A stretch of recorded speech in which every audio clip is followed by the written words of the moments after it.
And today I discuss about very important topic that is inflation and deflation, जो कि आज के time में बहुत ज़्यादा इंपॉर्टेंट रोल प्ले कर रहा है. ठीक है. So without any less let start with the first slide that is inflation. तो जो फर्स्ट स्लाइड हम लोग ये जानेंगे कि इन्फ्लेशन क्या होता है. ठीक है. तो इन केस ऑफ इन्फ्लेशन यहाँ पे प्रोडक्ट की प्राइस जो होती है वो बढ़ जाती है, लगातार बढ़ती ही रहती है. ठीक है. जिससे क्या होता है कि हमारे मनी की परचेसिंग पावर जो होती है वो कम हो जाती है. इसी केस को हम लोग बोलते हैं क्या, इन्फ्लेशन. ठीक है. तो इसी चीज़ को हम लोग अंडरस्टैंड करेंगे एक एग्जाम्पल के थ्रू. ठीक है. तो मान लो करंट टाइम में ₹100 में हम लोगों को 1 किलो चावल मिल रहा है, बट वही कुछ समय बाद ₹100 में जो है वो हम लोग केवल 800 ग्राम चावल मिले. तो इसी सिचुएशन को बोलते हैं इन्फ्लेशन. इन्फ्लेशन मतलब महंगाई. ठीक है. तो नेक्स्ट हम लोग जानेंगे कि इन्फ्लेशन के क्या क्या इफेक्ट्स पड़ते हैं. ठीक है. तो इनका जो पहला इफेक्ट है वो क्या है, जो इनका पहला इफेक्ट है वो क्या है कि यहाँ पे गुड्स की प्राइस बढ़ जाती है.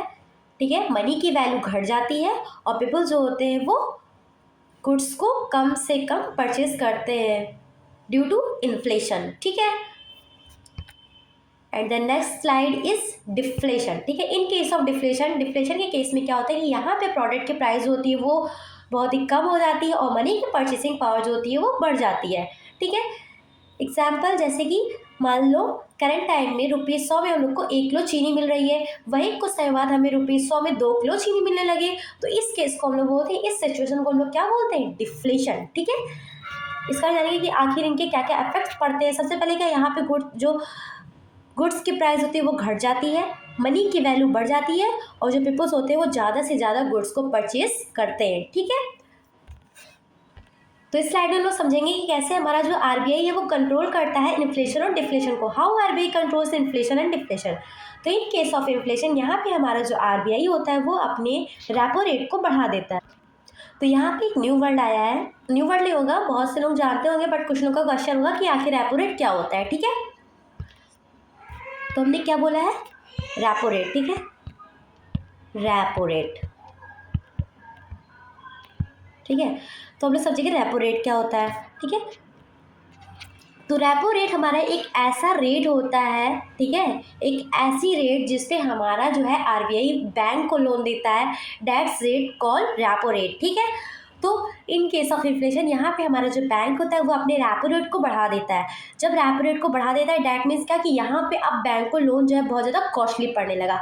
और जब बैंक को लोन कॉस्टली पड़ता है तो वो अपने कस्टमर को भी लोन कैसा देंगे, महंगा ही देंगे ना. और जब लोन महंगा हो गया तो लोग जो है वो लोन कम लेंगे और मार्केट में पैसा कम घूमेगा. ठीक है.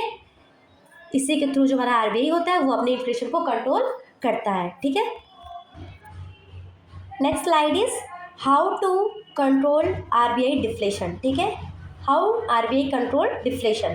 तो इन केस ऑफ डिफ्लेशन यहाँ पे आरबीआई जो है वो बिल्कुल इन्फ्लेशन के केस से अपोजिट वर्क करता है. कैसे, वो अपनी रेपो रेट को कम कर देता है. रेपो रेट कम होने का मतलब क्या है कि लोन सस्ते में मिलना. किसे, बैंक को. ठीक है. जब बैंक को लोन सस्ते में मिलने लगा तो वो क्या करेगा, वो भी अपने कस्टमर को लोन सस्ते में देगा.